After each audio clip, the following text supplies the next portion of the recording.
민수기 32장 1절부터 19절까지입니다. 오늘서부터 마지막 장까지 가나안 입성 준비와 관계되는 그런 내용입니다. 가나안 입성은 여호수아에 서는 거니까요. 그 중에 오늘 이 32장 오늘 말씀뿐만 아니라 내일 말씀까지 계속 이어지는 이 32장 전체가 요단강 동편 땅에 대한 이야기예요. 그 중에 오늘 본문은 세 단락으로 돼 있죠. 1절로 5절 두 지파가 요구하는 그런 내용이고 6절로 15절 모세의 책망. 이 모세의 책망이 한 5가지 정도로 쭉 계속해서 나와요. 그리고 16절로 오늘 19절까지 매일 성경 읽었지만 27절까지가 하나의 문단이라고 할 수 있어요. 이건 이제 해결에 대한 이야기로 오늘 말씀 16절로 19절은 두 지파의 반응이라고 할 수 있고 20절 이하의 모세가 대답하는 내용으로 그렇게 나와 있습니다. 먼저 1절로 5절 두 지파의 요구 사항입니다. 루벤 자손과 갓 자손이죠. 원래 이제 마지막 최종적으로 가나안 동편 땅에 거주하게 된 것은 두 지파 반이에요. 근데 여기는 일단 루벤과 갓 자손이 나옵니다. 므낫세 반 지파는 나중에 또 등장을 하겠죠. 이들은 힘이 많은 가축대를 가졌더라.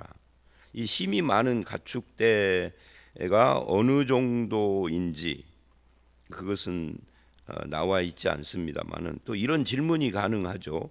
이 루벤과 갓 자손 이외에 다른 10지파는 가축대가 적었다는 말인가? 글쎄요, 그거는 알 수가 없죠. 힘이 많은 가축대가 나온 이유가 여기에 등장하는 이유가 뭐냐 하면 지금 이들이 차지하려고 하는 이 동쪽 땅, 이 동쪽 땅이 목축을 하기에 굉장히 좋은 땅들이에요.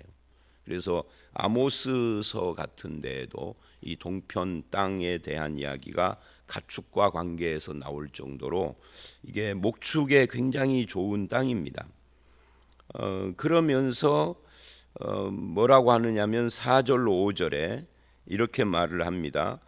여호와께서 이스라엘 회중 앞에서 쳐서 멸하신 땅은 이게 이제 동쪽 땅을 이렇게 표현한 겁니다. 하나님께서 승리하시고 하나님께서 주신 땅이다, 뭐 이런 뜻입니다. 목축할 만한 장소요. 그러니까 목축하기에 굉장히 좋은 이 요단을 건너 가서 들어가는 그 가나안 땅보다 훨씬 비옥한 땅입니다. 목축할 만한 장소요. 당신의 종들에게는 가축이 있나이다. 그러니 이 땅을 당신의 종들에게 그들의 소유로 주시고 요단을 건너가지 않게 하소서라고 요구를 합니다. 사실 이 요단을 건너가지 않게 해주세요. 이게 이제 심각한 문제인 거죠. 왜냐하면 하나님의 약속은 요단 건너 가나안 땅인데 거기를 건너가지 않게 해달라고 그러니 이게 굉장히 심각한 거예요. 요단을 건너가지 않는다라고 하는 것은 어떻게 보면은 하나님의 통치를 안 받는 신약식으로 말하면 하나님 나라에 안 들어가는 것과 같은 거거든요. 그러니까 굉장히 심각한 지금 요구를 한 겁니다. 이들 루벤 자손과 갓 자손 그리고 므낫세 반지파가 나중에 들어가는데 이 세 지파는 나름대로 다들 장자들입니다. 루벤은 이스라엘 12지파 전체의 장자죠. 갓도 실바, 그 야곱의 첩이잖아요. 실바가 낳은 장자예요. 므낫세는 요셉의 두 아들 중에 장자입니다. 그러니까 나름대로 다 장자들이에요. 그러니까 굉장히 책임감도 있고 앞장서야 하고 해야 하는 그런 위치에 있는 사람들이다 하는 이야기입니다. 이 지파가. 그런데 그들은 지금 자기들의 이익을 따라서 이런 요구를 한 거예요. 그래서 거기 1절을 다시 보면 그 땅 이름이 나오죠. 야셀 땅과 길르앗 땅을 본즉 그래요. 이 본즉이라고 하는 이것이 상당히 중요한 표현이에요. 나중에 모세가 6절 이하에 5가지를 들어서 책망을 하는데 그 책망의 내용 중에 8절에 너희 조상들도 내가 가데스 바네아에서 그 땅을 보라고 보내었을 때 그리하였었나니 그 땅을 보고 그래요. 8절 9절 이 본다라는 게 굉장히 중요한 초점인 거죠. 자기 눈에 보이는 거, 예를 들면 경제적인 가치나 환경이나 이런 것들로 내 눈에 본 것으로 판단하기에 여기가 좋겠다라고 거기를 선택하는 거예요. 이거는 창세기에도 아브라함과 롯이 예굽에 갔을 때 이제 꿉꿉수를 당했잖아요. 그리고 돌아와서 사는데 둘이 다 번성을 해서 함께 살기가 어려워 분가를 하려고 그러는데 롯에게 네가 택해라라고 했을 때 롯이 소알 땅을 본즉 그래요. 소알 땅을 본즉 그게 애굽보고 같고 굉장히 살기에 편해 보이는 그런 환경을 가지고 있어서 거기를 택했는데 거기가 사실은 자연 환경이나 여러 가지 경제적인 환경은 좋은 곳이지만 도덕적으로는 굉장히 타락한 곳이었죠.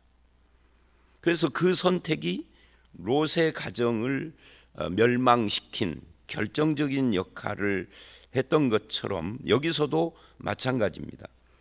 우리도 마찬가지죠. 우리의 선택의 기준이 내가 보고 판단한 나의 기준, 특히 나의 기준도 내가 본 것을 근거로 한 기준으로 삶을 결정하는 것이 굉장히 위험하다 하는 것을 지금 우리에게 보여주고 있는 말씀입니다. 그래서 내가 본 것에 따라서 내가 보기에 좋아 보이는 걸 따라서 약속의 땅에 대한 소망을 놓았어요. 약속의 땅에 들어갔어야 하는데 그래서 먼 훗날 이스라엘의 역사가 계속돼서 이제 먼 훗날 왕국이 세워지고 또 왕국이 다윗과 솔로몬 시대에는 굉장히 팽창했었는데 나중에는 이게 왕국이 쇠퇴해져 가잖아요. 멸망하는데 그 왕국의 쇠퇴기에 보면은 이 동편 땅이 결국은 이스라엘로부터 떨어져 나가서 흔적도 없어져 버려요. 예수님 시대가 되면 예수님께서 그 복음서에 보면 갈릴리 바다를 놓고 이쪽에 계셨다가 저쪽으로 가셨다가 이렇게 왔다 갔다 하면서 사역을 하는데 저쪽으로 갈 때 복음서에서 뭐라고 표현을 하느냐면 이방 땅으로 갔다 그래요. 근데 그 예수님이 이방 땅으로 가셨다라고 할 때 그 이방 땅이 어디냐면 지금 얘네들이 선택하는 이 땅이에요. 그러니까 성경이 더 이상 뭐라고를 안 하기 때문에 알 수는 없고 뭐 역사적 기록이 있는지 그런 건 모르겠습니다만 그 고대 세계에 뭐 성경 이외에 무슨 역사적 기록이 있었겠어요. 그걸 알 수가 없지만 이 동편 땅을 차지한 두 지파 반이 땅만 뺏기고 가나안 땅으로 쫓겨 들어와서 땅만 이방화 됐는지 그거를 알 수 없단 말이에요.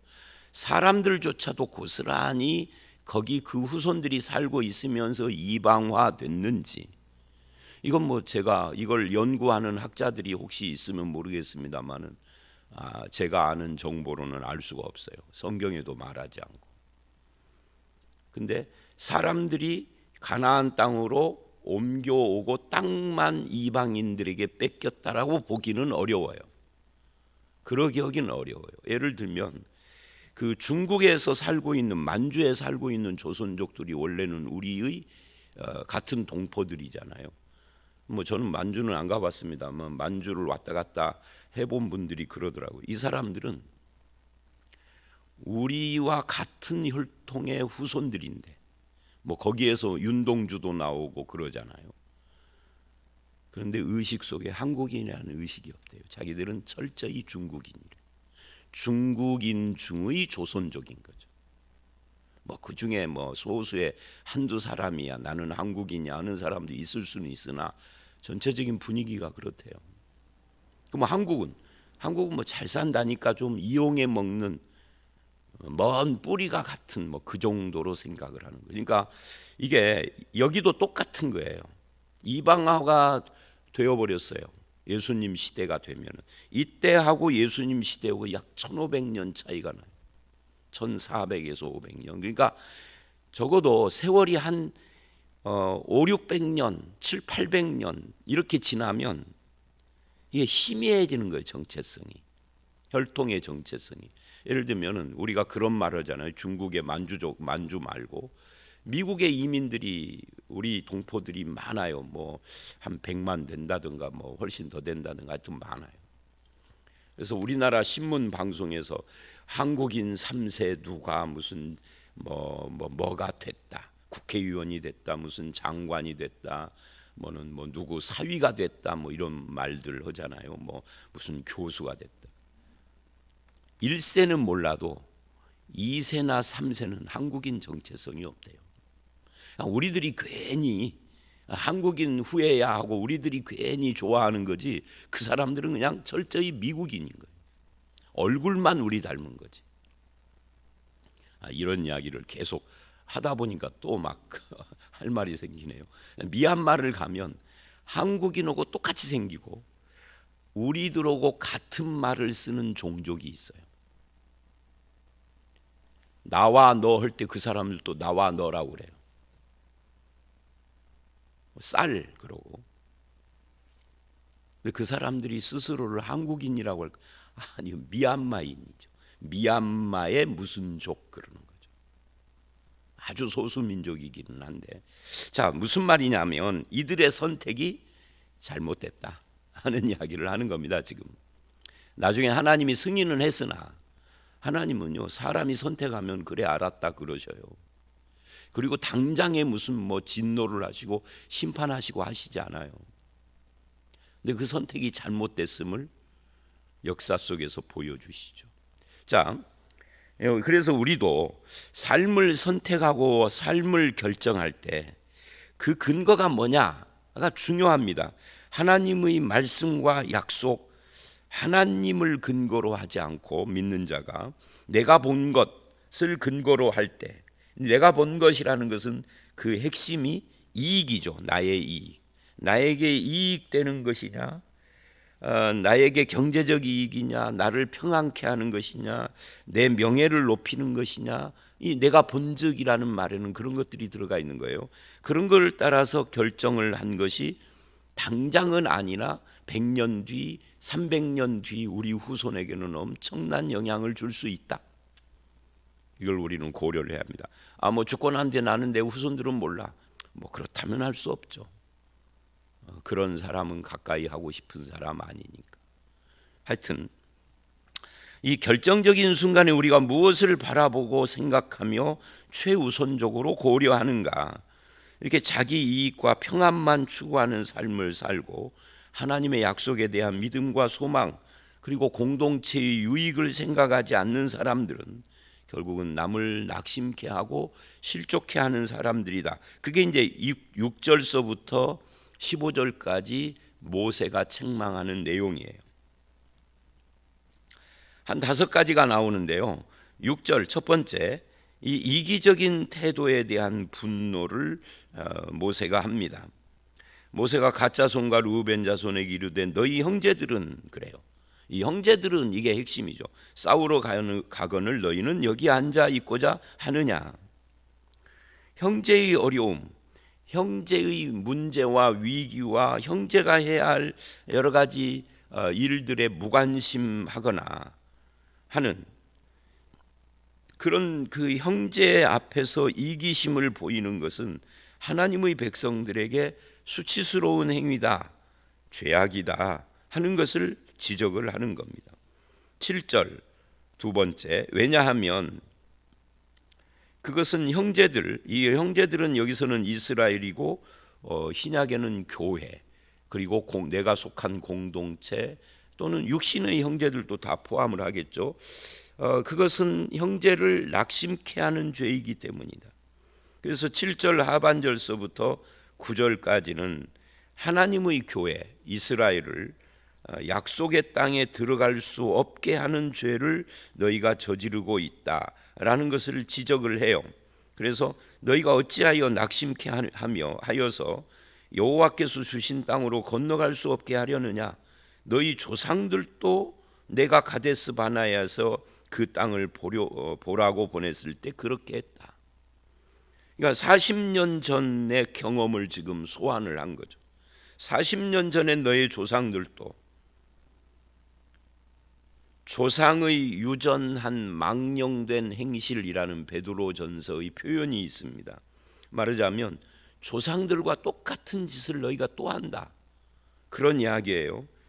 이 공동체에서 한 사람이나 한 단체의 이기적인 태도 또는 불신앙적인 태도가 전체 공동체를 낙심케 하고 그렇게 잘못된 길로 갈 수밖에 없게 만든다. 그래서 9절에도 낙심케 했다라고 하죠. 그러니까 7절에도 낙심하게 하여 9절에도 낙심케 했다라고 하는 이 낙심, 그들의 결정이 낙심을 일으킨다라고 말을 하는 겁니다. 그래서 가데스 바네아에서 열정탐꾼이 보고했던 내용을 듣고 이스라엘 자손들이 어떻게 했죠? 울며 불며 막 원망을 하죠. 우리를 여기서 죽이려고 데리고 나왔느냐고, 애굽으로 돌아가자 하고. 그래서 하나님이 진노를 해서 40년 광야 방황을 한 거예요. 정확히 말하면은 38년이지만 시내산에서 있었던 시간 이런 거 다 합해서 40년을 말하는 거예요. 자, 그래서 이게 두 번째 그 모세의 지적이고요. 그 다음에 10절로 13절 세 번째, 모세는 이제 지난 40년을 회상을 합니다. 10절, 그때 여호와께서 진노하사 맹세하여 이르시되 내가 아브라함과 이삭과 야곱에게 맹세한 땅을 결코 보지 못하리니, 20세 이상 이 장년들, 성년들을 말하는 거예요. 왜? 그들이 나를 온전히 따르지 아니하였습니다. 이게 열정탐꾼의 그 원망을 듣고 물들어서 이스라엘이 하나님을 믿는, 온전히 따르는 것을 포기했다. 그러나 갈렙과 여호수아는 여호와를 온전히 따랐다. 그래서 13절, 여호와께서 이스라엘 진노하사 40년 동안 광야에 방황하게 하셨으므로 여호와의 목전에 악을 행한 그 세대가 마침내 다 끊어졌다. 이것도 참 재미있는 표현이에요. 하나님의 진노하신 판은 그 죄를 지은 그 당장에 임하지를 않았어요. 그러니까 사람들이 그런 뒤에도 10번이나 하나님을 원망하는 내용이 민수기에 나오잖아요. 광야를 방황하면서. 왜? 40년 동안 서서히 진노를 했기 때문에 잊어버려요. 40년 전에 저지른 범죄와 하나님의 마지막 심판이 끝난 때 보니까 40년 걸린 거예요. 그러니까 사람들은 40년이 아니라 한 4달만 지나도 잊어버리죠. 그런 예가 성경에 여러 군데 나와요. 예를 들면 다윗과 솔로몬이 정권 교체를 했어요. 그 다윗 시대에 다윗에게 잘못한 사람들이 몇 명 나오죠. 그들을 처리하라 그러니까 솔로몬이 이게 당장 처리하지 않고 한계를 지어주죠. 예를 들면은 시므이에게, 다윗을 막 저주했던 시므이에게 너는 이 시내를 넘어 나오지는 말아라. 시내가를 넘지 않고 그 안에서는 얼마든지 자유롭게 살 수 있다. 여기를 넘어 나오면은 죽일 것이다 그래요. 그래가지고 한 2년 정도는 그렇게 살았어요. 근데 한 3년째 되니까 잊어버렸어요. 자기 종이 도망갔어요. 시내를 건너서. 그 종 잡으려고 건너갔다가 이게 왕의 귀에 들려서 결국 죽잖아요. 그걸 보면 사람은 시간이 조금만 흘러도 망각의 동물이라 잊어버려요. 우리도 마찬가지입니다. 잊어버립니다. 그래서 제가 설교할 때 어쩌다 가끔씩 내가 언제 이 본문으로 묵상을 하고 이렇게 적용을 했는데 하고 소개할 때가 있잖아요. 제가 머리가 좋아서 기억하는 게 아니에요. 적어놨기 때문에 기억하는 거예요. 묵상 노트에다가 적어놓고, 어떤 사람은 기도 수첩에다 적어놓기도 하고. 그래서 여러분 적어놔 보세요. 적어놓으시면은요, 적어 놓고 몇 년 지나서 읽어보면은 자기가 기도 제목으로 삼았던 것이나 적용이라고 써놓은 것들이 거의 대부분 이루어진 걸 봐요. 근데 확인을 안 하니까 우리는 내 기도가 응답되지 않았다라고 그렇게 투덜거리는 거예요. 사실은 대부분이 이루어졌는데 안 이루어진 것도 상관없이 됐는데 내 삶이 그러면 이루어진 거죠. 그래서 yes, no, wait, change, 깨달음, 기도의 응답은 다양하게 한 대여섯 가지 그 외에도 있을 수 있겠죠. 그건 체크를 해보셔야 돼요. 다시 돌아와서 그런데 이 사람들이 그것을 지금 잊어버렸어.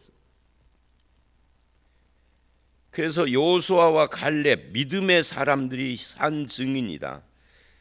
그러니 너희가 또 다시 너희의 불신앙을 다른 사람들에게 전염을 시켜서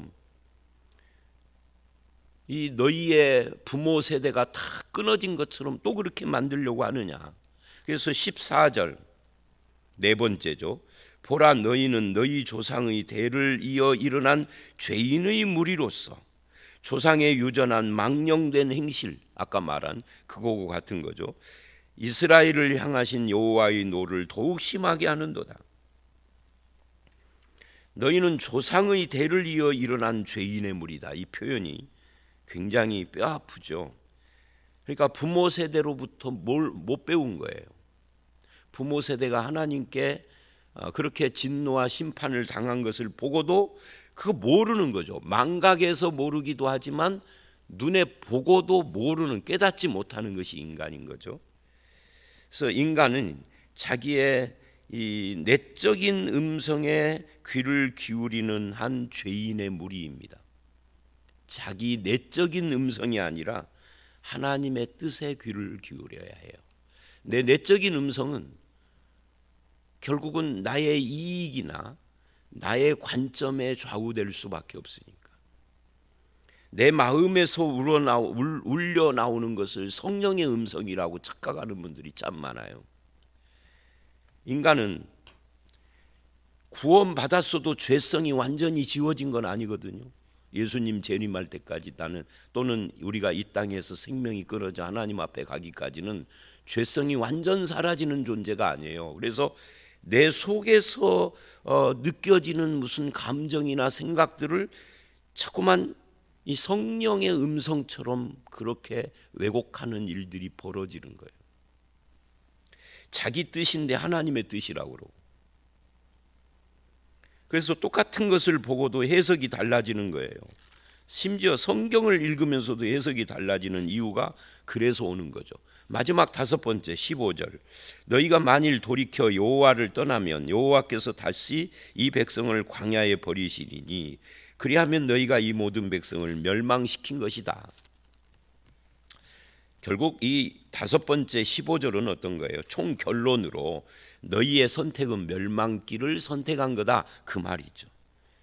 결국 훗날 여호수아서 22장을 보면 이 두 지파 반 때문에 오해가 생겨서 내전의 위기까지 벌어집니다.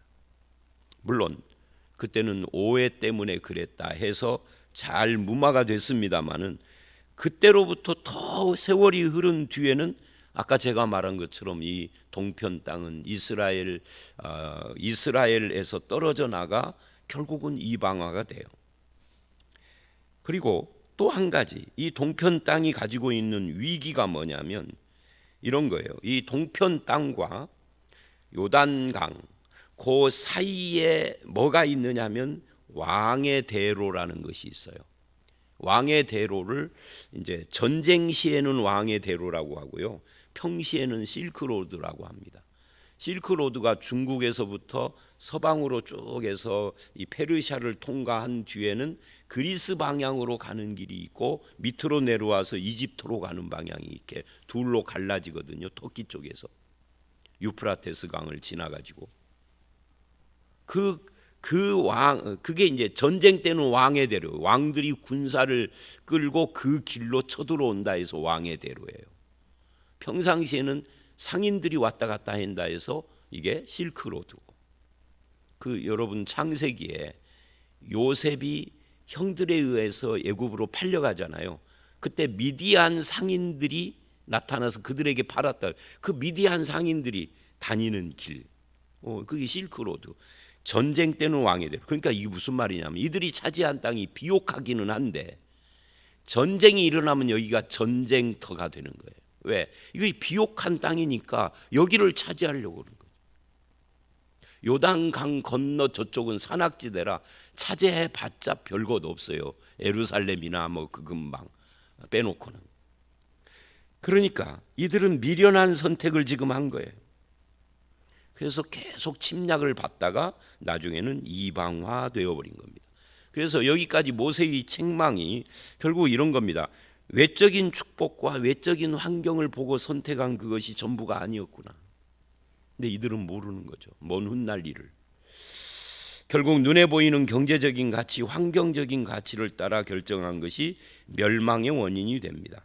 하나님의 백성들이 공동체 정신을 잃고 하는 언행 심사가 그리고 자기를 앞세움이 결국은 어린애 같은 행위였었다 하는 것을 보여주는 거예요.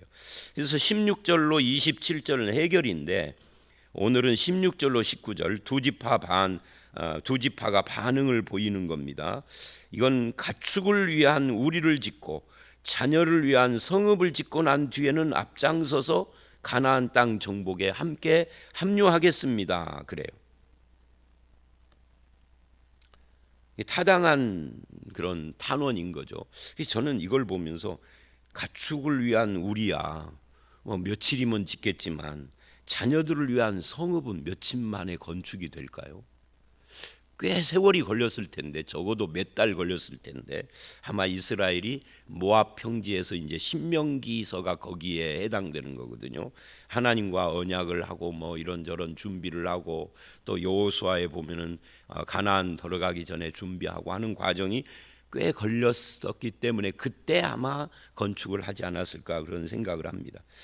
그래서 이제 그렇게 함으로써 이 문제가 해결이 돼요. 그리고 오늘 본문 전체에 흐르는 생각 중에 하나가 뭐냐면 이 공동체성입니다.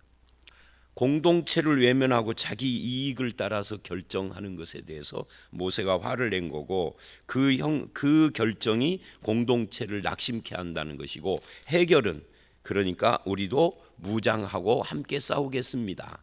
시간만 주십시오 해서 해결이 됐다. 라고 그렇게 말할 수 있습니다. 저와 여러분의 선택이 지금 당장은 우리에게 이익이지만 먼 훗날 우리의 후손들에게는 이것이 악한 결정이 될 수도 있는 그런 것들이 우리에게도 있을 수 있어요. 그래서 항상 하나님의 뜻을 늘 먼저 생각하는 결정을 우리의 삶 속에서 해 나가시는 그런 저와 여러분들이 되시기를 주의 이름으로 축원합니다. 함께 기도하겠습니다. 하나님, 오늘 두 지파의 그 요구와 결정 그리고 모세의 책망들을 보면서 저들이 결정하게 된 근거가 눈에 보여지는 것을 따라서 결정한 것임을 생각해 봤습니다. 눈에 보이는 환경적인 가치, 경제적인 가치 그리고 자기 이익의 가치를 따라서 결정하는 것이 얼마나 악한 것인가를 책망도 들었습니다. 하나님의 뜻을 우선시하게 하시고 우리의 결정이 우리의 공동체에 주는 영향이나 우리의 후손들에게 미치는 신앙적인 영향도 생각하는 그런 결정들을 우리의 인생 속에서 할 수 있도록 우리에게 믿음을 주시고 하늘의 지혜를 허락하여 주시옵소서. 아버지 하나님, 우리의 삶의 순간순간의 결정이 얼마나 중요한가도 주님 본문을 통하여서 봤습니다. 아버지 하나님, 매 순간순간마다 하나님과 동행하는 저희들 되기를 간절히 바라옵고 예수님 이름으로 기도드려 싸움나이다. 아멘.